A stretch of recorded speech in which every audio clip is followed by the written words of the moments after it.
then the sheriff's office needs to be involved with putting forth. You prepared to go down to Annapolis Oh, and talk about that? Absolutely. I've already testified in Annapolis on many occasions about law enforcement issues. So I think it's really fascinating that you've already been in the legislative body and you know Annapolis pretty well. But the question that I have is, I've never really understood, and I really appreciate you describing what the sheriff does, because I never really got that, and there didn't seem to be a lot of evidence. How do you move through a system that has had a status quo for years?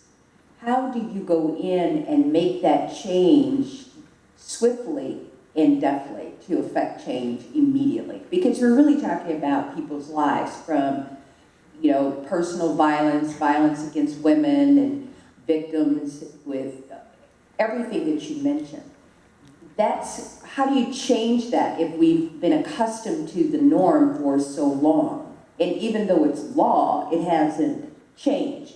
Are you going to use those relationships? And I think Charles alluded to the fact that sometimes when you start making relationships and partnerships, sometimes you have to give up something somewhere else.